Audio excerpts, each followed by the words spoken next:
मी कालच पार्लमेंटमध्ये ह्याच्याबद्दल बोललेली आहे फ्लोअर ऑफ द हाऊसवर की आईस म्हणजे इन्कम टॅक्स, सीबीआय आणि ईडी. तुम्हाला पुन्हा पुन्हा वाटेल मी राऊत साहेबांबद्दल बोलते, पण राऊत साहेब म्हटलेल्या गोष्टी कशा खऱ्या होतात बघा. राऊत साहेब काय म्हणतात की तुम्ही एजन्सीज बाजूला ठेवा आणि इलेक्शन लढा. तुमच्याकडे गँगवॉर चालली आहे तुमच्या कॅबिनेटमध्ये, आता ती गँगवॉर रस्त्यावरच चालली आहे. तुम्ही तुमच्या चॅनलवर उघड्या डोळ्यांनी या महाराष्ट्राने पाहिले, एवढ्या वेदना होतात. आम्ही विरोधक म्हणून नाही, पण आम्ही पण मराठी माणसं आहोत, आम्हाला महाराष्ट्राचा अभिमान आहे.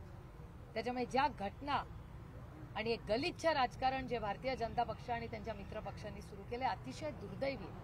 शेवटी मायबाप जनता ठरवू दे ना कुणाला यायचं, जो करेल त्यांनी करावं ना, त्यांनी सत्ता वरावी, लोकांची सेवा करावी. आम्ही कुठे नाही म्हणतो, चांगल्याला चांगलं म्हणावं.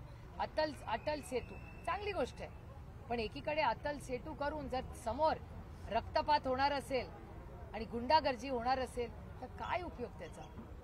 घरातून बाहेर पडताना आता महिला 10 वेळा विचार करतात की अरे कोयता गँग आहे, क्राईम वाढलेला आहे. तुमच्या माझ्या पुण्यात पण क्राईम वाढलाय. आणि I am going by data. मी उगाच गृहमंत्र्यांवर आरोप करत नाही, मी डेटा वाईज आरोप करते आणि या सरकारवर करते. आणि या सरकारमध्ये जर अशा गोष्टी होणार असतील तर मला विचाराल तर या सरकारला नैतिक अधिकारच राहिलेला नाही सत्तेमध्ये राहायचं. लोकसभेच्या अगोदर काय उलाढाली होण्याची शक्यता आहे अशा काय? अशात जर गँगवॉर राहिल्या तर काय होईल देवालाच ठाऊक. हे टीव्ही सिरियल करून ठेवलंय राज्य. म्हणजे नेटफ्लिक्सवर जसं गोळ्या झाडताना लोक दिसतात तसं टीव्ही. अहो आम्ही नाही कधी असं बघितलेलं. आम्ही रामकृष्ण हरीवाले लोक आहोत. पांडुरंगाचं नाव घेऊन आम्ही काम करतो. हरी मुखे म्हणा, मुख्यामध्ये हरी आहे, असले उद्योग नाही करत आम्ही. अजितदादा असं म्हणतात की याच घटनेच्या संदर्भामध्ये मी देवेंद्र फडणवीस आणि मुख्यमंत्री एकनाथ शिंदेशी बोलणार आहे. दादांचं आतापर्यंत आपण सगळ्यांनी काम पाहिलं, म्हणजे धडाकेबाज दादा रोखठोकपणे बोलतात. दादांनी या घटनेवरती रोखठोकपणे बोललं पाहिजे असं मला वाटतं, कारण की आता त्यांच्या सरकारचा अंतर्गत प्रश्न आहे. माझं माणुसकीच्या आणि महाराष्ट्रातली एक नागरिक म्हणून मागणी आहे या देशाच्या गृहमंत्र्याकडे की हे सरकार बरखास्त करा. 200 आमदार आहेत त्यांचे. 200 आमदार असताना गँगवॉर चाललंय.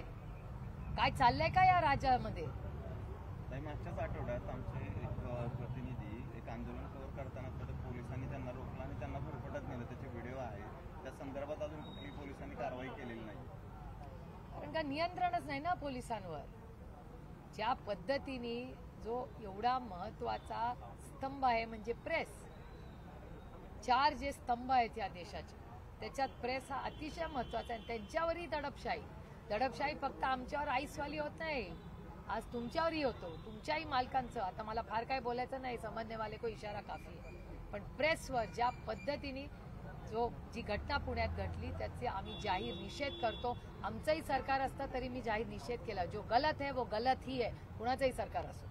शेवटचा प्रश्न, राज्यसभा निवडणुकीमध्ये राष्ट्रवादी काँग्रेस महाविकास आघाडीचा आहे ती उमेदवार उभा करणार आहे का? कारण आमदारांची संख्या पण कमी आहे, त्याच्यामुळं नॉमिनेशन भरलं जाणार नाही अशी चर्चा आहे. त्याच्यामध्ये नॉर्मली कसं असतं, महाराष्ट्र हा सुसंस्कृत राज्य आहे. ह्यांनी येऊनच महाराष्ट्राची एवढी बदनामी केली आहे गँगवॉर सरकारने, त्याच्यामुळे दुर्दैव आहे. पण साधारणपणे महाराष्ट्रात सगळे पक्ष हे चर्चा करतात, त्याला सेटिंग म्हणत नाही, पण चर्चा करून सुसंस्कृतपणे आपल्याकडे घोडे बाजार होऊ नये याच्यासाठी सगळ्यांचे प्रयत्न असतात.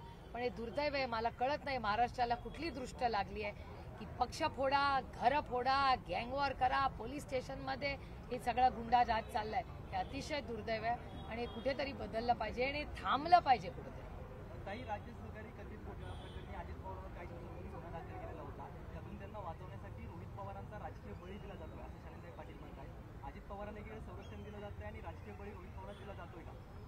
मला असं वाटतं या प्रश्नाचं उत्तर तुम्ही मला विचारण्याच्या ऐवजी देवेंद्र फडणवीसांना विचारा, कारण काही यंत्रणा आम्ही नाही चालवत, ते चालवतात. त्याच्यामुळे याचं उत्तर त्यांना विचारा तुम्ही. थँक्यू.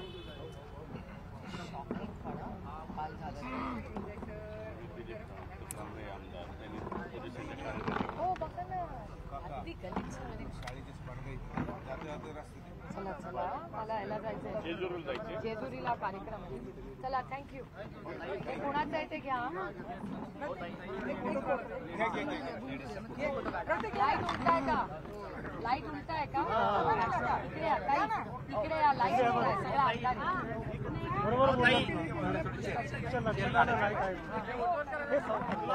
एक मिनिट